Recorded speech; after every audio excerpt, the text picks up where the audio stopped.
Black Resource Network, I'm so excited that we have a special guest today. Let me introduce myself. My name is Jackie McIntosh Shedrick. I am a business attorney here in New York. I have BLK Creative Filings, which encourages Black people to start a business by taking small steps, such as doing an LLC, contracts, and things of that nature. Today, I am very excited to have our special guest. His name is Paisley Demby. He serves as the Business Services Director of Goldman Sachs 10,000 Small Businesses Initiative at LaGuardia Community College. As director, Mr. Demby is responsible for partner development, marketing, promotion, and recruitment of small business owners into the program, which is really exciting, and we need more of that. Mr. Demby designs, delivers small business development training, and manages a team of business advisors that provide direct services to business owners in the program. So this is really important. Like today, you need to have your pen, your notepad. You need to be telling people, tag people who you know are excited about starting a small business. Mr. Demby has been employed by such renowned firms such as Accenture, JPM Morgan, Synergy Capital Group, IBM, General Motors, the May Davis Group, Westinghouse. Mr. Demby holds an MBA in Finance and Strategic Management from Wharton School of the University of Pennsylvania and a BA in Engineering and Economics from Brown University. So we welcome you today, Mr. Paisley Demby. Thank you, Jackie, for that lovely introduction. And okay, so I want to say hello to the Black Resource Network. I want to thank you for having me on tonight. And tonight we're going to be discussing strategies to accelerate revenue growth. So what we're going to do is we're going to essentially do a workshop as if it's an actual class in the program. And the reason we developed this program is because for years, when we started the program back in 2010, business owners did not have the sense and feel for what Goldman Sachs 10,000 Small Businesses actually was. So we developed this course to provide you with some insight into what an actual class is like. And again, we want you to take copious notes. So as we're giving each of the strategies, you can actually write them down. So I'm going to share my screen.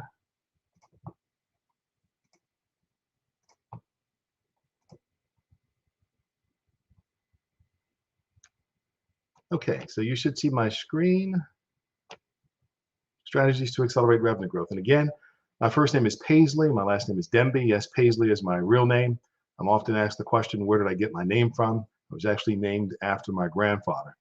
The second question I get asked very often is that a Paisley tie? And tonight it actually is a Paisley tie. And the third question I get asked most often is, are those your real eyes? Yes, they are. I have hazel eyes. Sometimes they're green, sometimes they're brown. And I can't tell you what makes them change, but it is what it is. So now that you've learned a little bit about me, oftentimes when I introduce this workshop, I ask the question, what is it that you are expecting to get out of this workshop? And what I often hear is, I want to get something that I can apply to my business to drive a result. So with that in mind, the first strategy I'm going to give you is speak to your customers. Speak to your customers and ask them questions around what are their pain points. In addition to what are their pain points that you can provide a solution to, ask them what their dream points are. Oftentimes, there's opportunities for innovation and pivot opportunities that are just at the tip of the tongue of your customer, but many small business owners do not go to the customer. Also, oftentimes they make assumptions around what the customer is most desirous of. So take some time to get a clear expectation of what your customers are desiring that can be potential solutions to their problems. But more importantly, ask them about dream points, things that they dream about that they wish that you could provide as a business owner. So with that said, right now, I want you to take out your piece of paper and pencil because we're going to do some math. And I hope that you love numbers. And if you don't love numbers before tonight, we hope that you fall in love with numbers tonight. So the first exercise, I want you to write down your best year's total revenue. What is your best year's total revenue? Just write that number down. And I'm not going to ask you to put that in the chat box. Just write that number down as a reference. And after we go through this sample class, we're going to provide a full overview of the Goldman Sachs 10,000 Small Businesses program We're going to discuss how to apply to the program, what the requirements are, and what are some of the tips and secrets to getting accepted into the program. So I hope you wrote down your best year's total revenue. The second number I want you to write down is write down your projected revenue for 2026. That means in 5 years, what do you see your business generating in revenue? The first number that comes to your mind, just write it down. Your projected revenue for 2026, 5 years from now. The third number I want you to write down is I want you to multiply the first number by 10. So for those of you that are looking for that calculator, just simply add a 0 to the very first number and move the decimal place one place to the right. So multiply your very first number by 10. Now you should have 3 numbers on your paper. The first number, your best year's revenue. The second number is your projected revenue for 2026. And the number 3, you're multiplying your first number by a factor of 10. And now here's where the real fun begins. We want to subtract your second number from your third number. And if you're like me, back in elementary school, I didn't like doing subtraction. So what I would do is I learned to add backwards because I had an issue with borrowing from the next column. So subtract your second number from your third number. And once you do the subtraction, you're either going to come up with a positive number, a negative number, or 0. Now, in the event that you come up with 0, that means that you are projecting in the year 2026 to do 10 times your best year's revenue. If your number is negative, that means that you're projecting to do greater than 10x your best year's revenue. And if your number is positive, that means that your 5-year projection for your revenue, your outlook for your business, is less than 10 times your best year's revenue. Well, what I want to do is, I'm sure many of you have watched Westerns and those scenes where they're gambling at the table, and you've heard the term, you never want to leave money on the table. So today we're going to do just that. So if your second number is your highest number, then I want you to make your second number your new 5-year revenue target. If your third number is higher than your second number, then I want you to use your third number as your 5-year revenue target. I want you to write down on a piece of paper, my 5-year revenue target for my business is X. And when you write it down, I want you to think about what would that number feel like if you achieve that number in your business. Now, some of you may be saying, this number is a bit aggressive. I don't really see it based on current conditions and uncertainty in the market. Well, we have a solution for that. And here is on the next slide. Each and every one of these individuals are actual billionaires.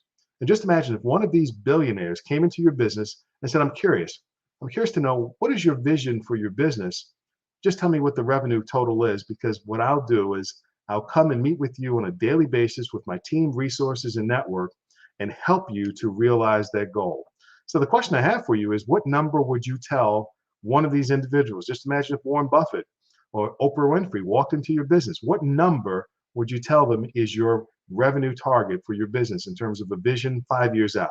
So in the chat box, type in, would you give them your second number? Would you give them your third number?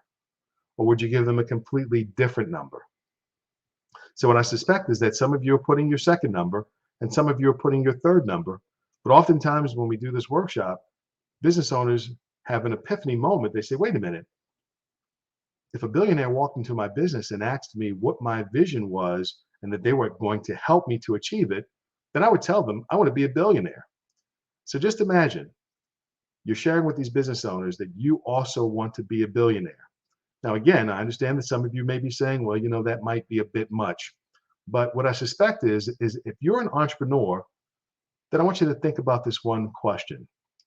How many times have you had to do something that you had no clue how to do within your business or otherwise, but you got it done? I bet you're probably saying, often. I hear every day. I hear every week. I hear very often. And so I say, wait a minute, I'm trying to understand this. You have to do certain things in your business that you have no clue how to do, but you get it done on a regular basis. What's interesting about that is most entrepreneurs that have this gift of walking in the face of uncertainty, and you stay so focused on your goal or your outcome until you're able to come up with the solution. If you say, yeah, that's me, well, what you're really called is a miracle worker. And one thing you've probably never thought about is giving that process an identity. So I have some clients that call their process the get or done process or beast mode. They say, whenever I have a problem and I don't have a clue, I just go in, I just transition into this mode and I become relentlessly resourceful until I find a solution.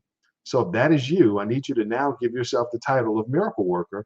And there's a saying, it goes like this: we the willing, led by the unknowing, have done so much for the unwilling that we're now qualified to do almost anything with nothing. Well, that's a slight derivation of a quote that was given by Mother Teresa. So if this is you, if you have persevered in the midst of adversity and you've come up with solutions more times than you can count, then you are uniquely positioned to take your business to another level. And the quote says, you can only achieve that which you truly see yourself accomplishing.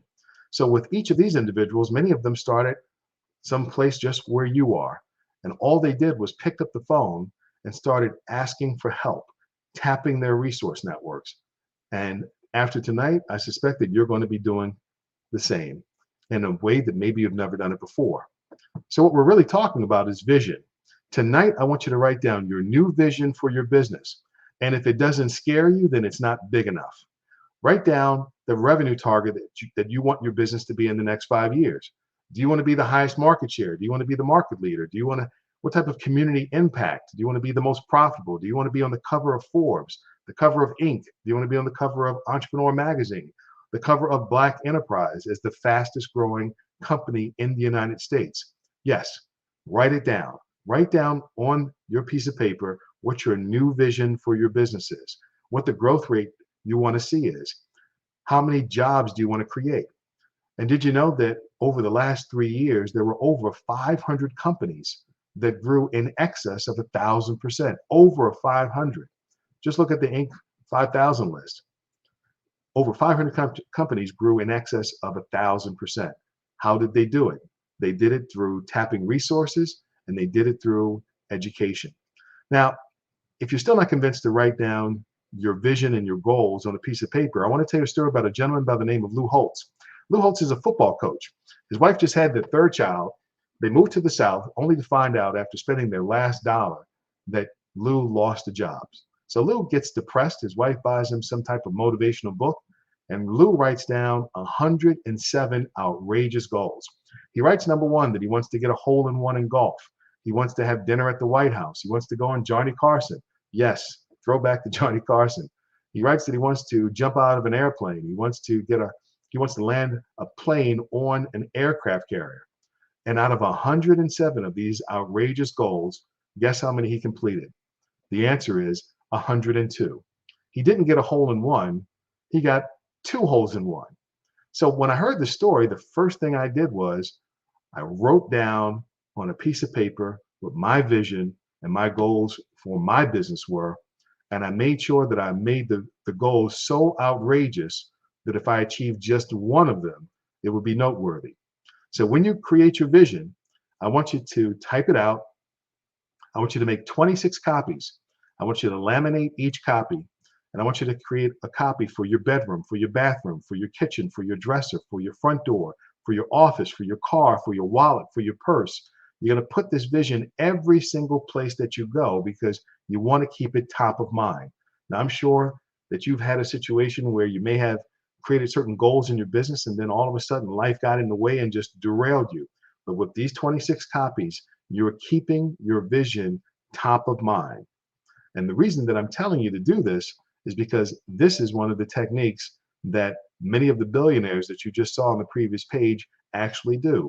They write out their goals on a regular basis, and they make sure that the goals are so outrageous that they don't have a logical solution by which to bring them about, which means that they're actually tapping into a different source. So we're talking about the tools. The first tool is the mindset. There's 2 types of mindsets that business owners have. The first mindset is called a fixed mindset. And a fixed mindset is an individual, what they do is they take the experience of their past and they project it into the future.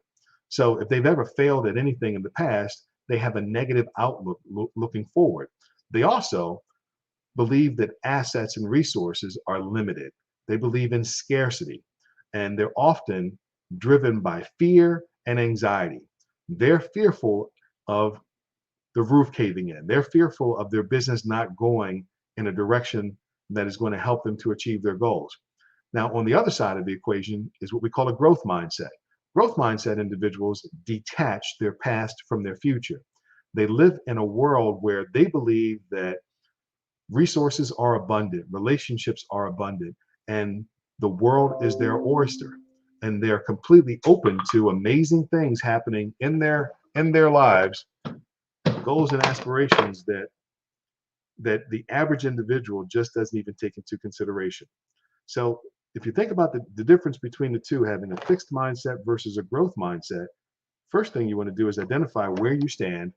And once you identify where you stand, I want to invite you into having a growth mindset, a mindset of abundance, a mindset that aligns with your natural ability to make things happen when under pressure. Again, when you don't have a clue how to get something done that has to get done and you make it happen, you're operating in the growth mindset. Some of you may have experienced fear and anxiety during that period, but going forward, you're no longer qualified to be fearful or to be anxious, because look at your past, look at how many times you've made it happen before, and the next situation, what you're going to say is, this is going to be so much easier than other times that I've ever been faced with what we call, or what some call, a challenge. I'm also going to share this with you. There's some words that you should never use ever again. These words are problem, challenge, struggle, issue, and all synonyms. If you remove those words from your vocabulary and replace them with either an opportunity or solution, your mindset is going to shift. If you create a sign and put it in your office and say words we no longer use as a company and share it with your employees, every time an employee comes into your office and says, we got a real big problem, all you got to do is point to the sign. Because how many times have employees come into your office and simply derailed your day? If you point to the sign and let them know that there's a new policy within the business, these are words we no longer use. So anytime you have what you would call a problem in the past, I need you to present a solution or an opportunity. And with the caveat is, you don't care how expensive, how crazy, how zany, you want them to use the 6 inches between their ears to come up with something so that you can move the conversation forward. Essentially, when you're hiring an employee, that's what you're essentially leasing. You're leasing the 6 inches between their ears, their ability to think. And it's interesting because parents, after a child asks the same question over and over and over, eventually you say, what do you think? What do you think after the child asks the same question? The same holds true with our employees. Ask them, what do they think? Give them the liberty to come up with solutions and ideas. And even if they don't get it right, just make sure that they're coming up with those ideas. So give them that incentive. Now let's talk about mentors. Most business owners, when asked the question, do you have a mentor for your business? The answer oftentimes is yes. Then the second question I ask is, how many of your mentors have committed to getting you to a certain target revenue in a certain time frame? All of a sudden, hands go down. So a T&T mentor is a mentor that has committed to getting you to a certain target in a certain time frame. But how do you develop those types of relationships? Well, every single industry is covered by an association. And there's a resource, more than likely at your local library, called the Encyclopedia of Associations. It lists every single support organization for most industries, and you can identify the associations that support your business. When you identify the associations that are active and that provide valuable resources to its membership, join that organization, get a list of the members, and then begin to make cold calls to those individuals. And your phone call may go a little bit like this. Hello, this is Paisley Denby. I got your contact information out of the National Association of Speakers. Yeah, I've done some research on you, and I think that you're awesome and amazing. And I just want to commend you for the wonderful work that you've done. I have a speaking business in New York that's, in its infancy, but I have dreams and aspirations of getting it to the $10 million level.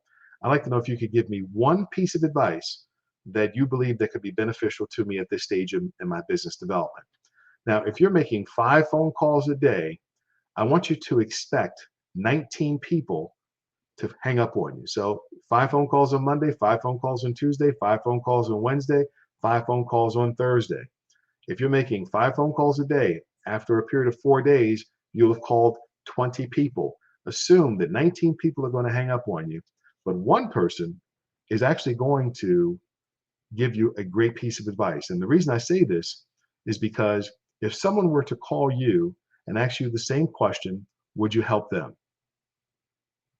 So what you're essentially doing is you're fishing for people who love to give. They're just folks out there that just love giving to others, giving back. I'm one of those people. I believe the more I give, the more I get. So I give as often as I can. So as you're making your phone calls, every time someone gives you a great piece of advice, mark on your calendar 30 days out, I'm going to call this person back. So again, 5 phone calls every day. If you do that for 50 weeks out of the year, you'll have called 1,200 people. 1,200 people. If only 1% of that 1,200 provide you with great feedback, that's 12 individuals that you can ask after you've gone through that period of 6 to 12 months of calling them every 30 days. They're going to notice that trend. They're going to say, wait a minute, you're calling me every month. And at that point, you can say, well, you've given me such phenomenal impact or input into my business. And as you can see, I'm one that takes advice and converts it into action. I'd like to know if we can now move our relationship to a more formal mentoring relationship. And again, let them know what your aspiration is for your business and ask them to commit to getting you there. So if you do this, at the end of the year, you should have a roster of individuals that have given you advice in strategy, marketing, sales, operations, and finance. Those 5 areas cover every aspect of your business: strategy, marketing, sales, operations, and finance.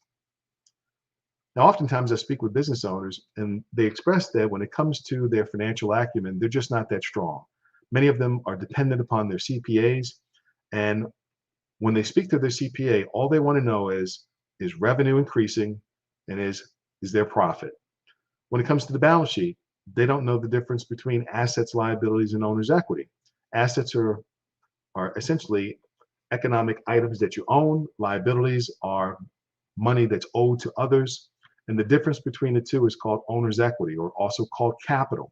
And owner's equity essentially is the net worth of the business. So the balance sheet is going to show you the net worth of the business for a moment in time. Then we have the income statement. The income statement typically is run over a period of a month or a quarter or a year. So the income statement covers a period of time, and it documents revenues, expenses, and profits or losses. And look at it as a report card for that period. It's interesting. You can have a great income statement for one period. And let's say hypothetically you profited $100,000 in the month of February. But the previous period, you could have lost $1 million. So the income statement in of itself has to be taken into context with the position of the company. And if you want to know where the position of the company can be ascertained, that's from the cash flow statement. The cash flow statement is going to show you operating activities, sources and uses of cash in terms of investing activities as well as financing activities. But it's going to show you the net change in cash and the beginning and ending year cash position. Unlike the balance sheet and the income statement, the cash flow statement is cumulative like your bank statement. Your bank statement shows the end of month balance and the beginning month balance for the next month. Those two numbers should tie. So the balance sheet, the income statement, and the statement of cash flow give you 3 different perspectives. Balance sheet shows you the value of the business, the net worth of the business. The income statement shows you the performance for a particular period. Was there profit for that month, quarter, or year? And the cash flow statement is going to show you sources, uses of cash, as well as the balance of cash. Now, I often hear from business owners that they're having difficulty borrowing money. So here's the loan success formula. First and foremost, every single bank that can offer a loan, and even banks that have the sign that says SBA guaranteed lender, doesn't mean that they're actually actively doing loans. The SBA puts out a list of the banks that are doing the most loans. So the banks that are doing the most loans are what we call loan friendly. So you want to identify which banks are loan friendly, number one. And when you speak to the loan officer in the bank, what you don't want to do is you don't want to say things like, we're really struggling in our business, but we're really hoping to get a loan. You don't want to speak negatively. What you want to say is, you want to say 3 things to check mark 3 boxes. First and foremost, we have a credit score greater than 750. Collateral. We can fully collateralize the loan, or we're looking to obtain an SBA guarantee, which is going to cover roughly 70% or 80% of the loan. Number three, we have the cash flow to support the loan. And what we mean by the cash flow, whatever amount that you're looking to borrow from a bank, you can go online and type in the word loan calculator. You can put in a 7-year term. You can put an interest rate of roughly 5 to 7%. And the term is going to be 7 years. And it will tell you what the loan payment is for the amount that you're looking to borrow. Once you know what the loan payment is, when you go to your income statement, the net profit on the income statement has to be 2 times the loan payment or greater. If it's 2 times the loan payment or greater, then you pass the cash flow test. So again, when you're speaking to the loan officer, you say, we got a 750 credit score, we can fully collateralize the loan, or we're looking to get an SBA guarantee, and our cash flow from our income statement is more than double the loan payment. When you say those 3 things, the loan officer is then going to become your advocate. So that's what you present. Now, in the event that you don't have a 750 credit score, there's an organization called North Shore Advisory. They're FICO certified, and I've heard nothing but great things. They work with business owners to work on their personal credit score as well as their business credit score. Once you get above 750, you can walk into most banks and be approved. Now, some of you, I'm sure, have been to Canal Street in New York City. And when you're walking down the street, you walk past one of these booths and you said, you know what? My friends won't know that this is a Folex. So the first thing that you say to the salesperson is, how much? And when you say how much, you've essentially given away all of your negotiating power. Then the salesperson says $500. And you say, $500? This watch isn't even real. So you say, how about $350? And when you're saying how about, what you're doing is you're giving their initial price weight and credibility, but really you're giving them negotiating power. It's called anchoring. In this situation, the first person to come to the table with a price is anchoring their price in such a way that you feel almost guilty for asking for a lesser price. When I go to Canal Street, I walk up to one of these booths and I say, I give you 15 bucks for that watch. And the salesperson says, no way, no way. He says 65, but the person that just left more than likely paid more than 200. So remember anchoring as a negotiation technique. Small business owners are negotiating in their business all of the time. You're negotiating with employees, you're negotiating with partners, you're negotiating with your competition. So negotiations is definitely a skill that you want to develop. So let's talk about some internal decisions that can drive revenue growth. So just as we talked about developing mentors for your business, those same mentors that you develop a relationship with over that 6 to 12 months, you then can ask them to come on to your advisory board formally. So when you develop this relationship with individuals, you're going to notice that 2 individuals have given you the best strategy advice, 2 have given you the best marketing advice, 2 have given you the best sales advice. Select 2 that have given you the best operations advice, and select 2 that have given you the best finance advice, and invite these individuals onto your advisory board. And your conversation will go something like this. Hey, over the last 6 to 12 months, you've been giving me phenomenal advice and you've mentored me, and I just appreciate you so much. I'd now like to invite you onto my advisory board with a group of other industry executives and professionals that are on your level that have also provided me with great advice. So I'd like to bring you all together. And when you have them all together, you can say, when I first met each and every one of you, our business was here. As a function of the mentorship relationship that we've developed, my business grew to this place. And now I've brought you all together because I now have aspirations of going to point C. So make those calls, develop those mentors, invite those mentors onto your advisory board. So then you'll have 10 individuals covering the 5 major areas of your business. And I think it goes without saying that your business has to grow. Oftentimes business owners tell me that they don't know what their expenses should look like in relation to their revenue, and they're not certain around where their revenue target should be. Well, it's interesting that the Risk Management Association puts out the RMA reports. And in the RMA reports, what they do is they take the tax returns of companies in your industry and they normalize the tax returns based on size. So they will show on average what the cost breakdown for a company looks like that is of similar size to your business in the same industry. So that can help you in your planning when you are comparing your cost structure to others in your industry. And in the event that your CPA cannot provide you with dashboards for your business, and the reason I bring up dashboards is because it's almost gone are the days when you're looking through the balance sheet, the income statement, and the statement of cash flows. CPAs now can align your systems to provide you with metrics and ratios and key performance indicators for your industry. On this page, we see revenue, we see gross profit, we see cost this year, we see sales this year, and then there's top 10 customers, sales by account manager, sales by category. Just imagine that you could open up your iPad or your cell phone or your computer and get to the critical data to know where exactly to focus in your business to drive massive improvements. Well, that's what a dashboard is for, to help you to identify the areas that you need to focus on your business just by providing the data in a graphical form. So again, if your CPA cannot provide you with this type of setup, then you may want to hire a CPA that can, because think about this. If you're looking at old financial statements, but you're trying to make decisions today, it doesn't make sense.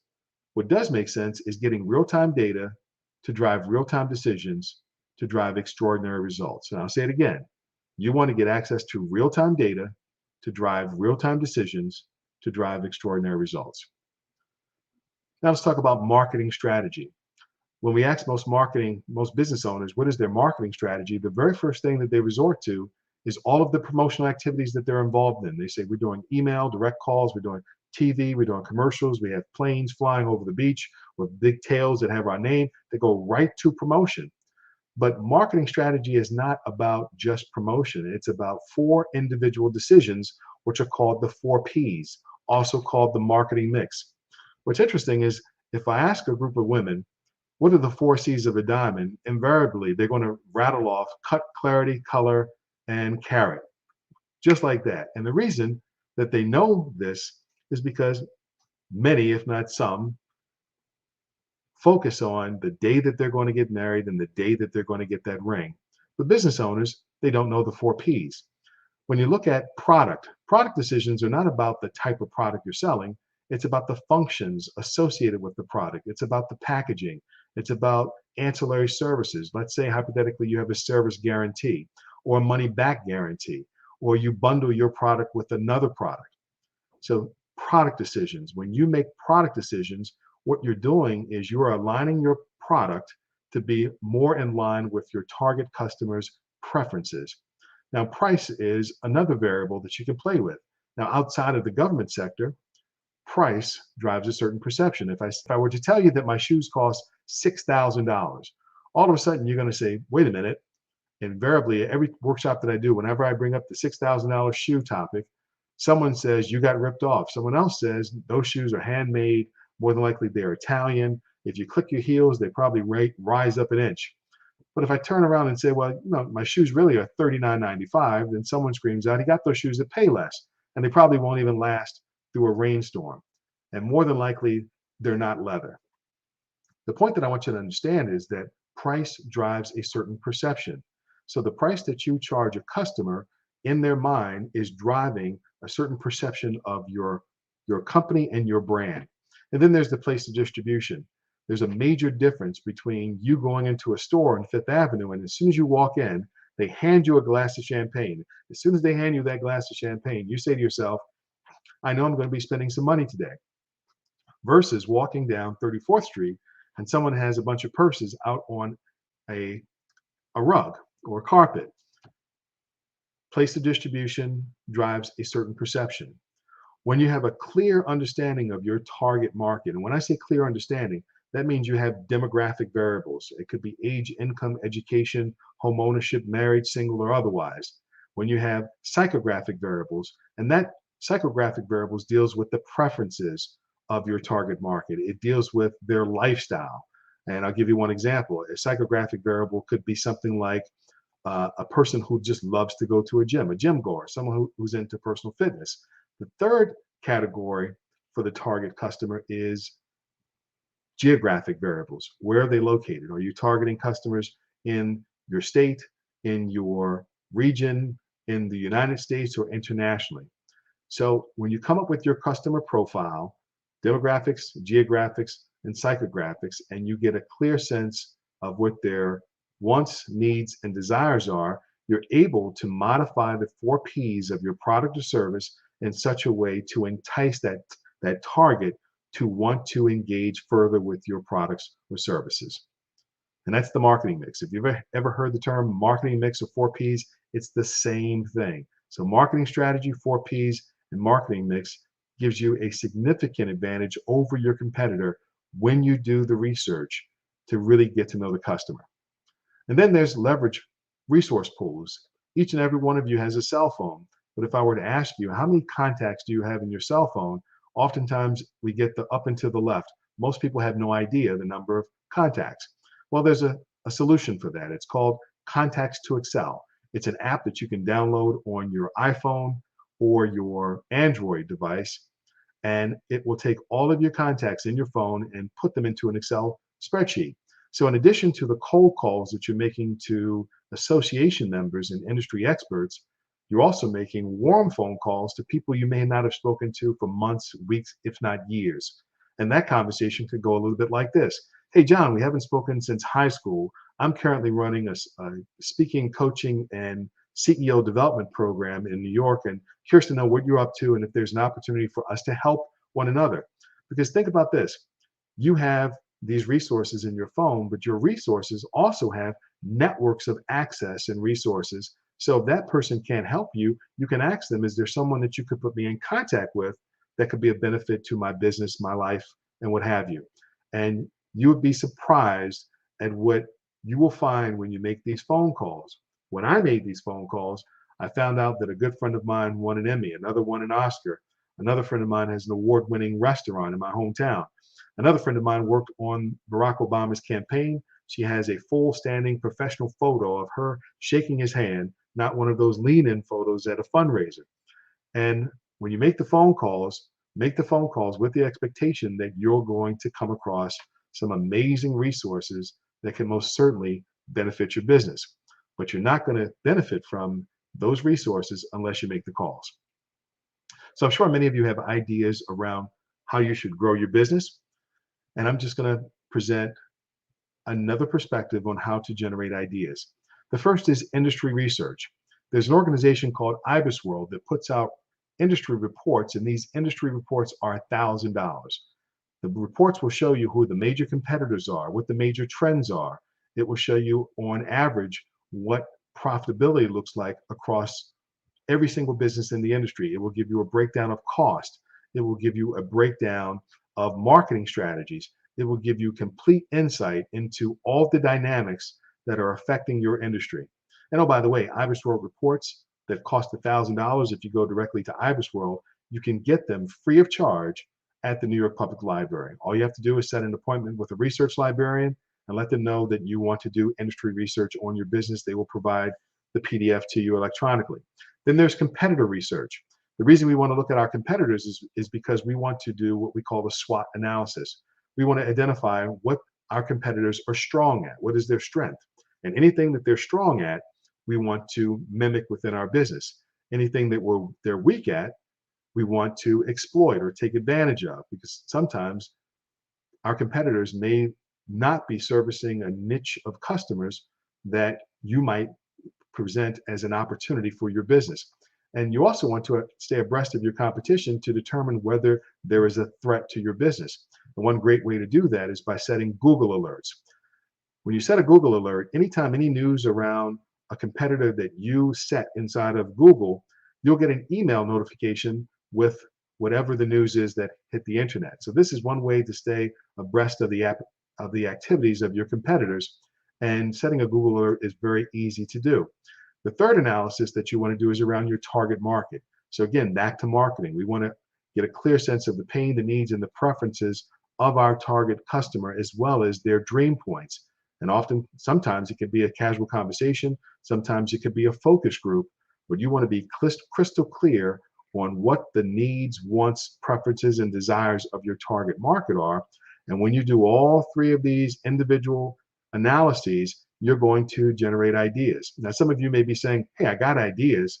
I got more ideas than I need. Well, if you have a ton of ideas for your business, then I want to introduce the concept of a decision matrix. Down the left side of your spreadsheet, list all the ideas that you have. Across the top of the spreadsheet, list all of the metrics that are important to you. Does the idea help you reach your financial goal? Yes or no? Can the risk be managed? Do you have the operational capacity to take on the idea? Do you have the man or woman power to launch the initiative? Can you access capital? And I suspect that after you learn the secret to accessing capital, that should be checkmarked for every single opportunity. Does the idea create strong differentiation in your market? Is it supported by research? Going back to the IBISWorld report and others. Does it create competitive advantage? So much so that customers see the advantage that you have over your competitors. Are customers demanding the product or service that's related to the idea? And lastly, is the idea aligned with your mission as a business, the vision that you have for your business, as well as the values that you have within your business? Now, if you haven't gone through the exercise of developing your mission, your vision, and your values, I want to tell you, do that as quickly as you can. Simply go to YouTube and type in how to develop a mission statement for a company, how to develop a vision statement. But I suspect that after the previous slide with Lou Holtz, you've already begun the process of developing the vision. The reason that we want you to develop your values is because when you're interviewing employees for your business, wouldn't it be great to ask the question, how aligned are you with the values of our company? Now, when you see an interviewee look at you like, what is he talking about? Well, you can say, well, we list our values on our website, and when we're interviewing candidates, we just want to get a sense for whether they are aligned with our values or not. If you don't have values documented, and if you're not screening for values in the interview process, then you're essentially hiring employees based on their ability to do, or their perceived ability to do a task, but they may not be aligned with you and your values. So once you have scored each of the ideas, choose the idea that scored the highest and take action. So some external decisions that you can make to affect growth in your business. Let's talk about strategic networking. And what I mean by strategic networking is, when I ask the question to business owners, how many of you network and you're great at it? Hands go up. When I ask, before you go to a conference, trade show, or expo, do you create a target list of people that you want to meet at that expo? Some hands go down. So just imagine the next time that you're scheduled to get onto a webinar like tonight, or you're scheduled to go to a conference, expo, or trade show, find out who the major speakers are for the conference and be strategic and reach out to them 2 to 3 weeks before the conference or trade show. And your conversation could go something like this. Hello, I see that you're going to be speaking at XYZ convention. I thought I would reach out and love to know if I could take you out to lunch or dinner, coffee, tea, or otherwise. Want to get a sense from you around some ideas that potentially could help me in my business, but at the same time, do as much research as you can on that individual to see if there's something that you can offer them. Now, I'll give you one example. One year, I was looking to get a project funded, and I found out that a key person at Citibank that's involved in community relations was going to be at this thing called the Dragon Boat Races. So I get to the Dragon Boat Races real early, and as each person is coming from the parking lot to the event, I am crystal clear focused on who I want to speak to. And as soon as that person arrives, I casually walked up and said, "Oh, good afternoon. How are you? Oh, it's so good to see you here." And I pitched the idea for the Queen's Startup Business Plan competition to this person. This person then called me into Citibank to have a meeting, and we got the Queen's Startup Business Plan competition funded. That was over 13, 14 years ago. And yes, if you're looking to start a new venture, that same competition is happening today. Just go to queensny.org. Again, I'll say queensny.org, the Queen's Startup Business Plan competition. So I was strategic. I targeted that person. and the rest is history. Some business owners, they go to conferences and expos or trade shows with what we call a hope mentality. The hope mentality is, as I go into this conference, I'm hoping to meet the right person, and you carry a big stack of cards. Well, again, I'm going to say to you or offer to you, be strategic. Be strategic like a surgeon and identify who the key people that you want to develop a relationship with.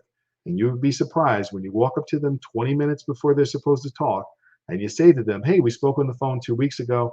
You wouldn't allow me to take you out to lunch, dinner, tea, or otherwise, but I insist that after you speak today, I know you're going to be thirsty. Try it out. I've heard great stories. And in the event that you're scheduled for a webinar, do some inquiry. Reach out to the speaker. I give this advice all the time. I've had one person call me up and use this exact strategy on me. They said, hey, I understand you're going to be speaking next week at such and such, and love to know if I could take you out to, and I'll just tell you that they invited me out for a golf lesson, and they did some research on me. They know that I love golf. So I said, a golf lesson? They said, yeah. They said, I have a good friend who gives great golf lessons at Chelsea Piers and like to invite you along. And what do you think? So needless to say, that day I learned how to straighten out my slice. Be strategic when it comes to these types of webinars. Now, today you're not able to see everyone that's on, but oftentimes webinars will have the screens where you can just scroll from one screen to the next and you see all the participants. Some people have their real names, some people have their company names. Take a screenshot.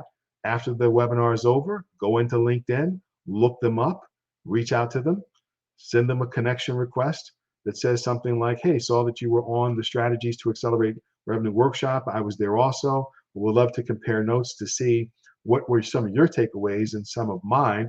And maybe there's an opportunity for us to work together in some capacity. Would love to hear back from you. Be strategic. Every single business event that you go to is an opportunity to grow your network. Now, when you look at the operations of your business, you want to analyze whether you are creating customer satisfaction or value at every point of your operation. Reach out to your team. Say, I want to know every aspect of our operation where we engage with the customer and where we're not engaging with the customer. And are we creating value or satisfaction, thumbs up, or are we not, thumbs down? And just go through the exercise and work with your team to turn those thumbs downs into thumbs up. And I'm sure when you think about creating value from an operational standpoint, there's one company that comes to mind, and that company is called Amazon. Amazon does a phenomenal job from an operational standpoint. Think about when your package gets delivered. Think about the ease of operation of ordering things. So look at your operations, look to see how you can create satisfaction and value for the customer. And if there's a way that you can do it in a fashion that the customer perceives that satisfaction, that could be a great strategy for growth for your business. Because a happy customer is a return customer, and a really happy customer then becomes an advocate for your business. Now let's talk about monetizing your customer base. Over the years, you may not have sold something to a customer or a group of customers, but that list of past customers presents an opportunity. So just imagine if you partnered with a complementary product or service to your product or service, and you went to this company and you said, hey, you know, we sell XYZ to this target market, but we think that your product could also be amenable to our target, and we'd love to introduce your product or service to our customer base. But in exchange, we'd like to talk about how we could divvy up the profits. Now, if you remember back to the anchoring exercise, if you're given the opportunity to come to the table with the first number, then you want to ask for the highest number possible. Some of you, if it were up to you, you might say, how about 20%? And as soon as you say 20%, then the other person says 10%, and then you say, let's meet in the middle. And so then you negotiate roughly 15%. Well, if you use the anchoring technique, you can ask for 80 or 90%. And as soon as you say 80 or 90%, if they say 50%, and if you were to meet in the middle, then you're going to be at a much higher negotiated number. So think about it. There's an opportunity for you to monetize your customer base, and you already have the database, and it just requires a few phone calls. Now, if you're saying, Paisley, you know, that research is great, but I'm just not that person because I'm pretty busy in my business. Well, how would you like free MBAs working in your business on your industry, on your target market, or your competitive analysis, or even your marketing strategy in general? Well, Columbia University has a Columbia Small Business Consulting Program. You essentially go to their website, columbiasbcp.com.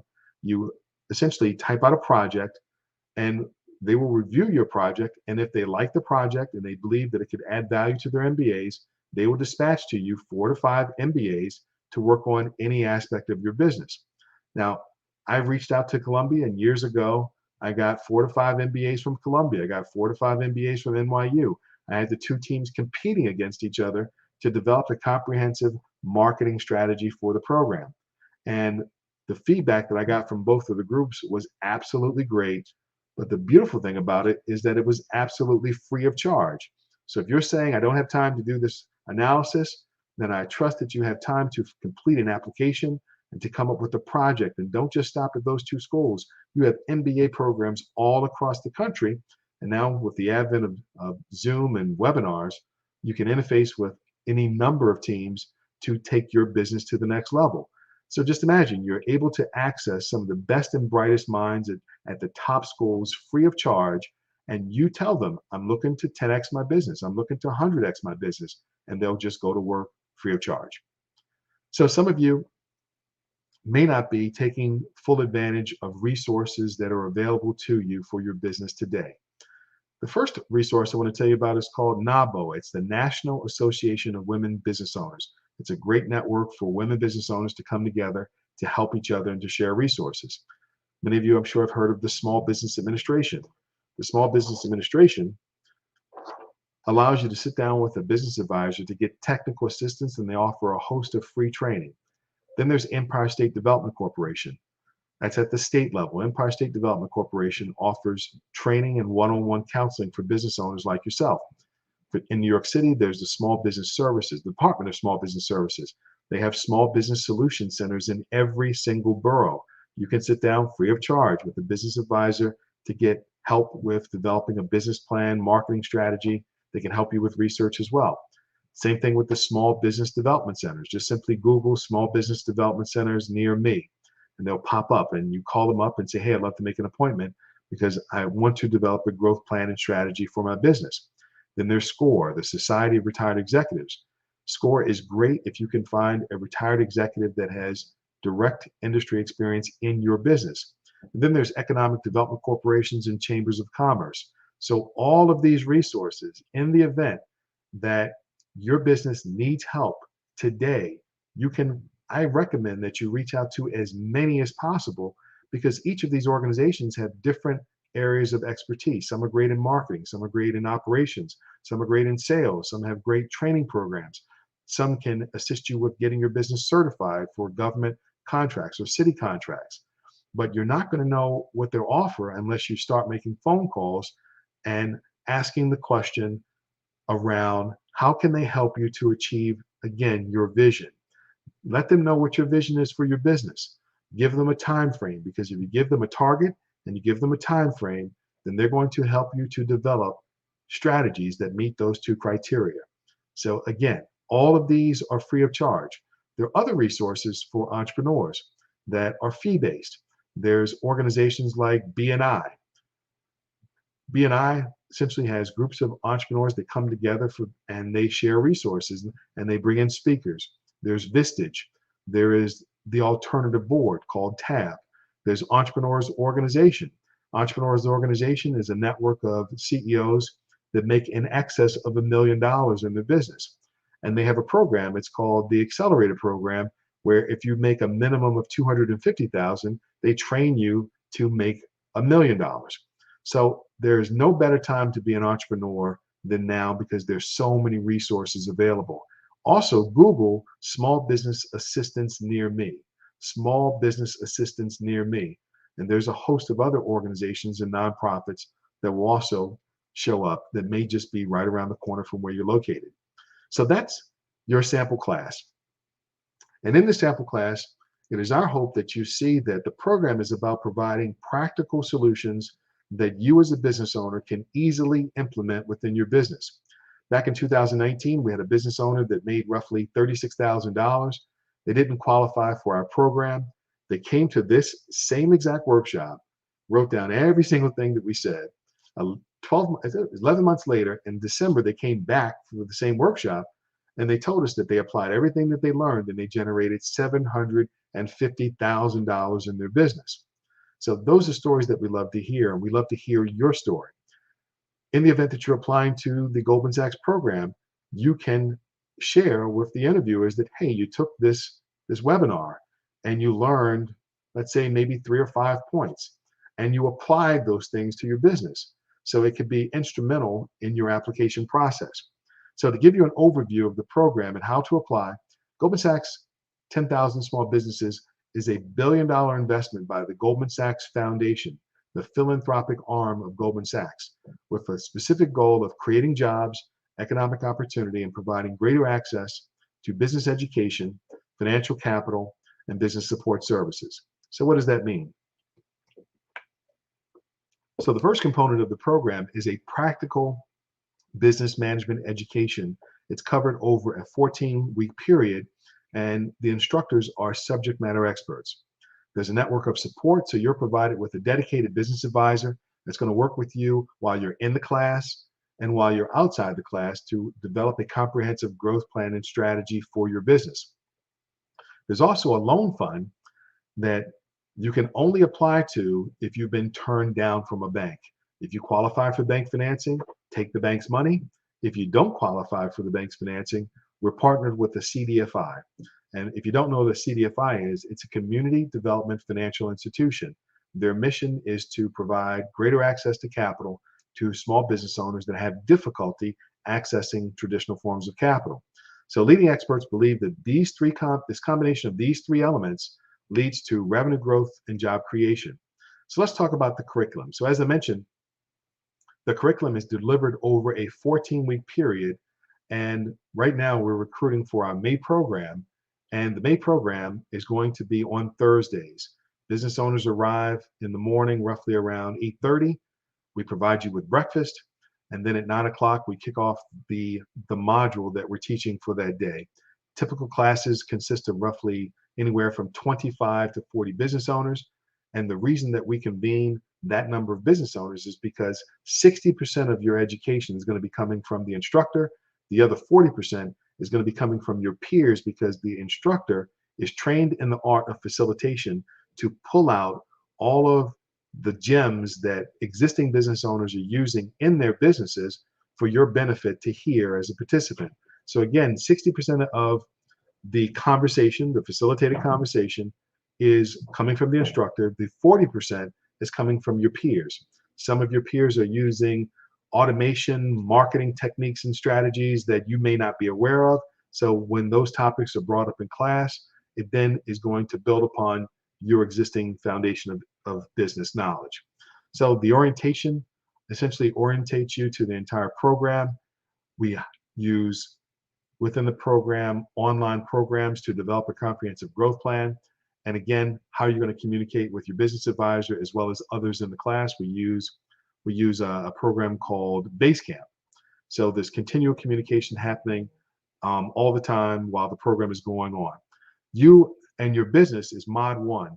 Mod 1 is about developing balance in your business. And what we mean by developing balance within your business, some of you are not getting 8 hours of sleep. Some of you are spending so much time in your business that you're not able to spend time with friends and family. So in that module, we get a clear sense of what it is that you truly want, and we begin to develop strategies for you to actually obtain that goal. So the goal of the program is for you to grow your revenue, minimize your problems, and increase the amount of time that you're spending, your quality time with family and friends. That's module 1. Module 2 is about growth and opportunities. It's about identifying opportunities for your business to grow that you may have never considered before. And I'll give you one example. We had a trucking company that when they took the program, they graduated and they said, you know, this program was a complete waste of my time. I love telling the story. He said, I didn't learn anything new about trucking.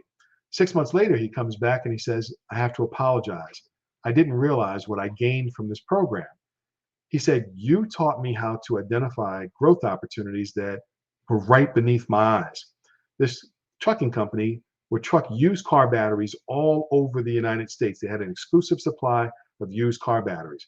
One day, the business owner had an idea. He says, what if I buy a manufacturing facility, sandblast off the old name, slap my name on the battery, recharge the battery. He says, I wonder if that's an opportunity. Well, he explored that opportunity, and it turned out that that opportunity grew his business 15 times its size. And he often calls us up and asks us if we would like him to come speak in the program.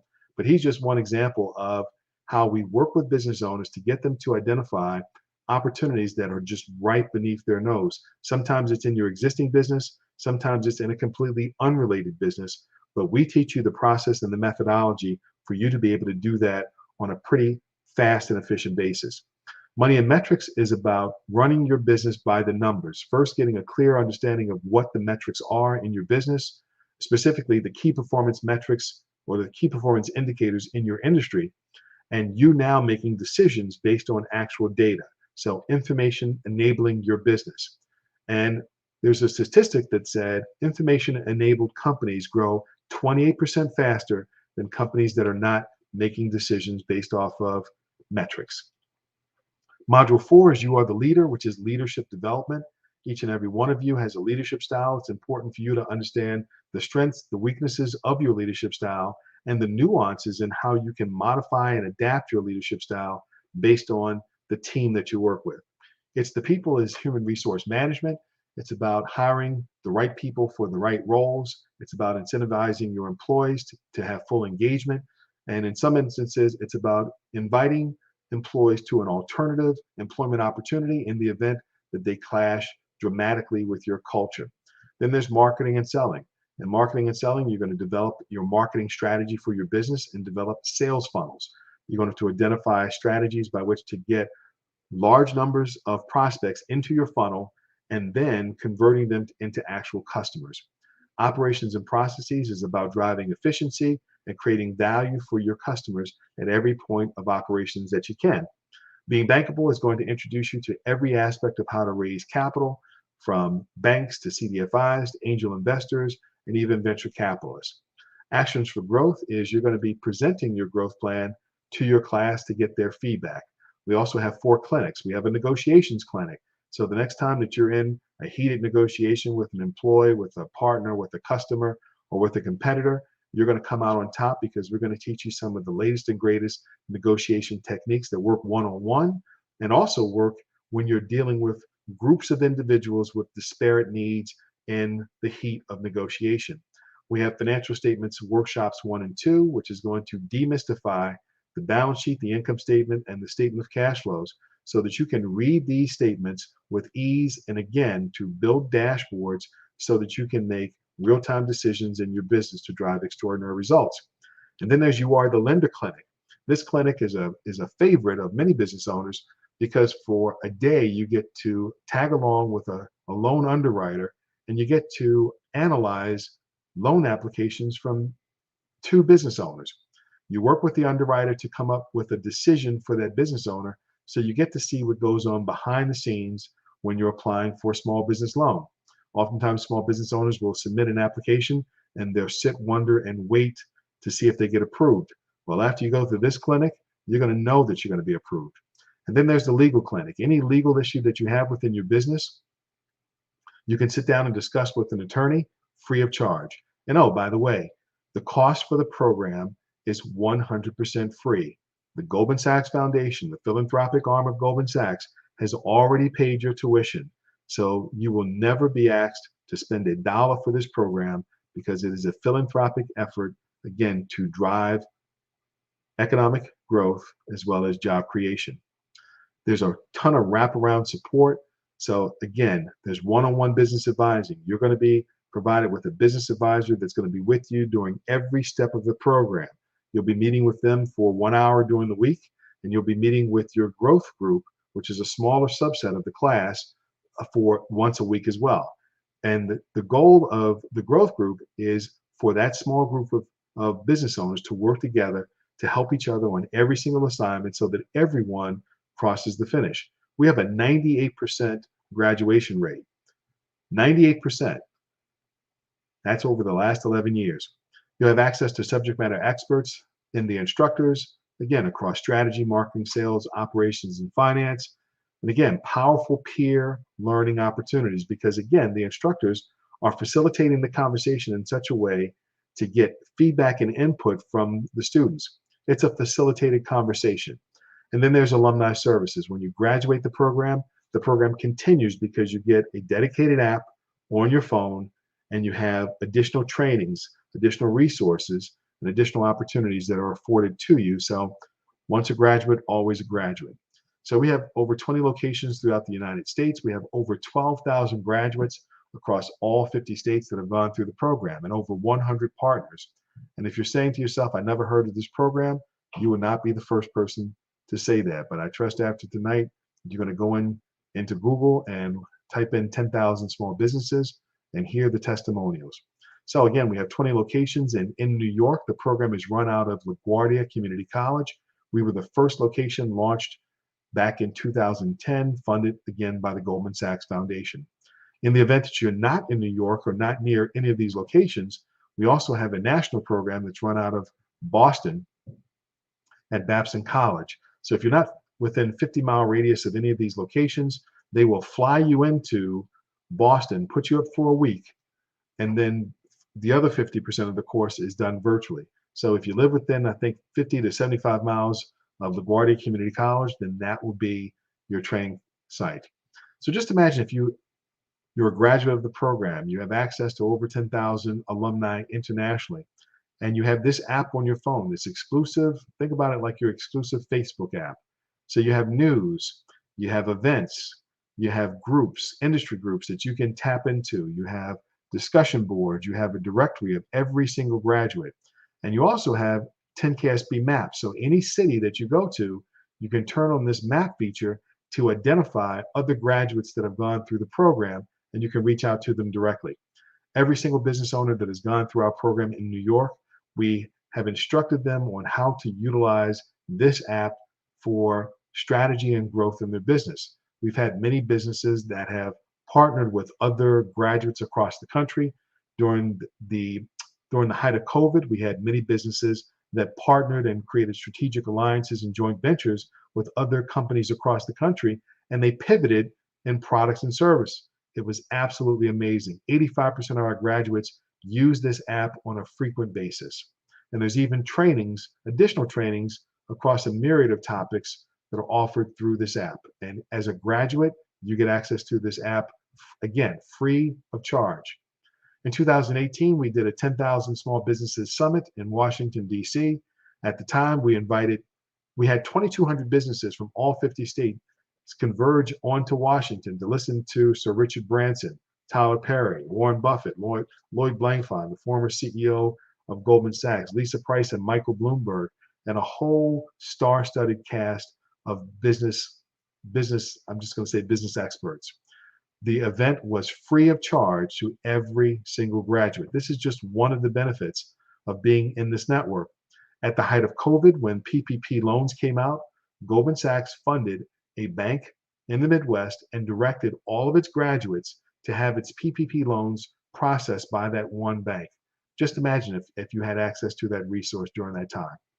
So types of businesses that qualify for the program is anything and everything. We have soda manufacturers, e-commerce businesses, retail businesses, metal fabricators, family-owned businesses, franchises, food businesses, furniture businesses, apparel, construction, contractors, technology, ice cream shops, photographers, landscapers, exterminators, hair salons, armed security. The program is really targeting a small business that lacks resources. We have every single industry imaginable. Participants range in age from 22 to 75 years old. The median participant age is 46. So if you're feeling old, this program is perfectly fine for you. The median business age is 11 years, and we have roughly a 50-50 split between men and women. So if you are challenged and you have limited access to capital or funding, we want you to apply. If you lack reliable resources for your business, we want you to apply. If you lack a business background, you never took a marketing class, you never took a finance class, we want you to apply. If you don't have a mentor in your business, we want you to apply. If you lack access to networks and you're having challenges in your marketing and in your general networking, We want you to apply. The program is for those who lack these things, these items. So if you've been in business for a minimum of 2 years and your revenue is greater than 75,000 and you have minimally 2 employees, that's you and 1 additional employee or more, we want you to apply. So if you have a desire and motivation to grow your business and create jobs, apply to the program.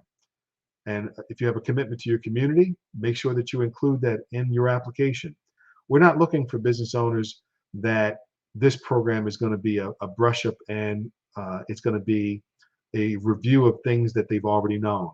We want business owners who have challenges, real challenges that match what we're offering in the program across strategy, marketing, sales, operations, finance, negotiations, human resource management. If that's you, apply to the program. So this is the website to apply. It's www.10ksbapply.com. We're recruiting right now for our May 22 cohort. When you go into this website, the website is going to ask you for contact information. It's going to ask you for how many full-time, part-time, and temporary contractors you have within your business. It's going to ask you for your revenue for year to date this year and the previous 2 years. If you don't know the exact number, guesstimate to the best of your ability. The first question in the application says, describe your business. We're asking you to describe your business in a tweet. Most small business owners can do that with their eyes shut. The second question has 3 parts. The first part of the second question says, why do you want to take the program? The second question of the second part of the second question says, what are you looking to get out of the program? And then the third component of that question says, how can the program help you to overcome challenges in your business? So on the same website, there is a drop down that provides an overview of each of the modules. As you're answering that second question, the 3-part second question, identify modules that you believe could benefit your business. Show the link between what you're challenged with in your business and what the program offers. Again, the curriculum description is on this same exact site. So you can take screenshots or print the page where the curriculum description is outlined and incorporate your knowledge of the program from tonight's workshop. You can put in your application, I learned ABC and I'm going to apply this to my business. And if I can learn this much in an hour, I'm looking forward to taking the 14-week, 100-hour course. So again, the program meets at LaGuardia Community College if you're in the New York area. And you're going to be, for the May program, you're going to be meeting on Thursdays. So start blocking off your calendar for Thursdays if you're going to apply. We also have a list of reasons that you could include on your application. So do you want to take your business to the next level? Do you want to identify growth opportunities? Do you want to improve your marketing strategy? Are you looking to create a high growth strategy of 50% or greater? But at the same time, when we're growing your business, we're minimizing your problems. Do you want to develop your negotiation, your leadership, and your market intelligence skills? Do you want to drive more decision making using your financials, improve your operation, or get the most out of your team? Yes, feel free to take a snapshot of this screen. These are all great reasons to apply to the program. Oftentimes when people are submitting a program, the application, they will not answer the second question fully. They will say, I believe the program can benefit my business. And when we read the application, we're asking how specifically. So again, take a snapshot of this screen and any of these that apply to you, include them in your application. Once we review that application, and again, that takes, the first part of the application takes less than 15 minutes. Once our operation team sees that you qualify, because they're going to look at the revenue number, has to be greater than 75,000. They're going to look at the number of employees. It has to be you plus one other minimally. You could have 20 employees. So once they see that you qualify, they're then going to send you an addendum, which is going to be some additional questions, short question answers. And they're going to ask you to upload in PDF format a copy of your license, proof of incorporation, the latest tax return, your income statement for 2019-20, year to date 2021, your balance sheet for 2019, 2020, and year-to-date 2021. If you are challenged and you do not have these documents, then I want you to send me an email and I will send you a resource that can assist you with getting these documents together. Please take full advantage of this program.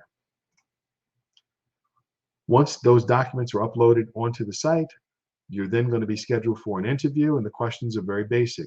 Why is now a good time for your business? Why this program in particular? And that's an opportunity for you to share your knowledge of the program. And the third question says, what are you looking to get out of the program? Again, read the description of the curriculum. Talk about the different topics that you're having challenges with that you know that the program covers. You will ace your interview. The interview is about being transparent and letting us know what challenges you have and how the program is geared towards matching what it teaches to what you need. That's the secret to getting into the program. We have business owners that apply to the program and they market and promote their business as if everything is perfect. And what they don't do is create a link between what their challenges are and what the program is offering. But after tonight, I hope that you can do the same. And if by some chance tonight's presentation, if you didn't get every single point, if you came on to the presentation late, email me. I'm going to give you my contact information and I'll give you a link to another time we're doing the same exact workshop. So if you qualify for the program, apply to the program today. And the reason I'm saying today is because the May program, as we get closer and closer to the last date to submit an application, interviews are going to be filling up. There's a limited number of interview slots. So we want you to apply as soon as possible. If you're not certain you can meet the schedule, apply anyway. I tell you that some people get in the first shot. Some people apply 2 times. Some people apply 3 times. I've never seen a business that should be in the program not get accepted. So don't make the assumption that you're going to get on the first shot. Apply. Again, even if you don't know if you can make the classes, if you have a schedule conflict that you see, what you can do is you can defer to the next cycle, which is going to be September of next year. If you don't qualify for the program, all of the small business development organizations that I listed, reach out to those organizations, walk through the front door, let them know, I need to develop a growth strategy for my business to generate a minimum of $75,000 or more, and also enough revenue to support 1 additional employee. Leverage the small business development organizations to get your business qualified. If you want a list of these organizations, send me an email. So this is my email address, pdenby@lagcc.cuny.edu. I'm an employee of LaGuardia Community College that is funded by the Goldman Sachs Foundation. Again, my first name is Paisley. My last name is Demby. My direct phone number is 718-730-7402. You can call me 7 days a week, 24 hours a day, and I will respond during business hours. Take a snapshot with your cell phone of my contact information or a screenshot on your computer. Reach out to me if you have any questions. Again, I want to reiterate that the program is free of charge. It is absolutely amazing. I've been working in the program for the last 11 years. And if I told you the number of businesses that have grown at rates that would just completely blow your mind, the program is amazing. And if you Google tonight 10,000 small businesses, you'll get to see a host of testimonials of small business owners that have gone through the program. And I want you to know that we have everything from GEDs to PhDs and everything else in between. So if you don't feel like you're academically strong, we have so many supports in the program to get you over the finish line, which is why we have a 98% graduation rate. I don't know any other programs that have such a high graduation rate. And with over 12,000 graduates going through the program, just imagine 98%. You can be a part of that 98%. So I want to thank you for this time. And again, I want to invite you to apply to the program at 10ksbapply.com. For program-specific information about the program that's offered at LaGuardia, you can go to the website laguardia.edu/10ksb. Again, laguardia.edu/10ksb. And to learn about the national program that's offered through Goldman Sachs. And to see testimonials of graduates that have gone through the program, go to the website gs.com/10KSB. Hey, Jackie. Hi. Well, you definitely gave us a lot of information in this mini course. I definitely want to invite people to apply for this program, especially if you meet the qualifications. And I just want to make sure that we just re-say what the qualifications are again. 2 years minimum in operation. Yes. You have to have 72,000 in revenue. Minimum 75,000. Oh, excuse me, a minimum of 75,000, and you have to have at least a minimum of 2 employees. That's the business owner and one additional employee. Now, with regards to the employee, does that have to be a W-2 worker, or can they be an independent contractor? They can be full-time, part-time, or independent contractor. Okay. And I know that when I graduated law school, I was part of a program that was about how to start a law firm coming out of law school. And a big part of it was reaching out to other attorneys and, getting past the awkwardness of cold calling people. Yep. What do you recommend to people who that's not really, they're not used to calling people who they don't know, and they're not used to rejection or the initial rejection? What advice would you give to people who are starting out cold calling? That is a phenomenal question. And the best advice that I can give to you is advice that I was given. When you begin to make cold calls, I was told that you're going to be horrible at it in the beginning. Mm-hmm. The more you do it, the better you're going to get.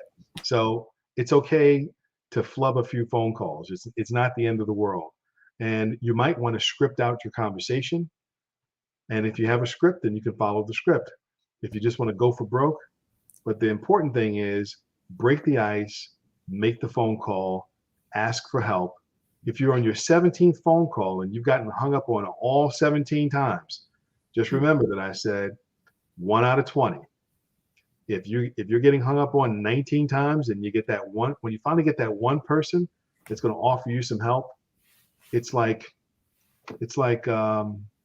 just amazing when people share their resources, their time, and their energy. And I'm sure that if someone were to call you, ask yourself the question, would you help them if they ask you for one piece of advice? It's not a very intrusive ask. It's a very simple ask. And business owners that make the phone calls, my clients, they don't call me anymore. The clients that call me are the ones that aren't making the phone calls. So make the phone calls. I guarantee you that you will get help from individuals that you probably won't even expect. But give them the opportunity to help you, because there are givers out there. Well, that's great advice. I mean, I definitely recommend doing that.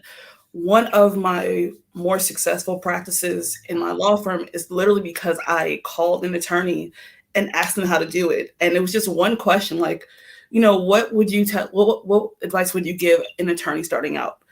And I just kept calling like every month or every 2 months. And then eventually we created a relationship.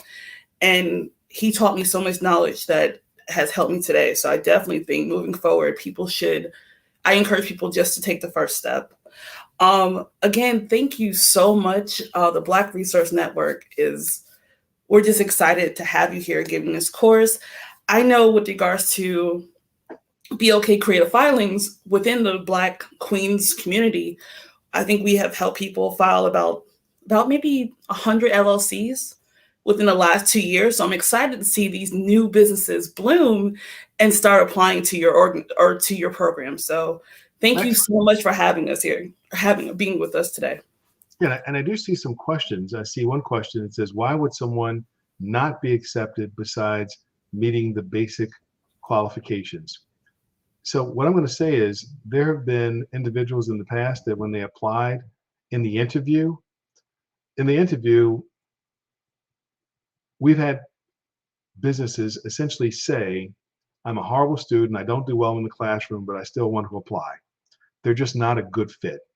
And what I mean by a good fit is if they sat beside you in class, they would be disruptive and they would detract from the experience. So that's something that they screen for in the application process.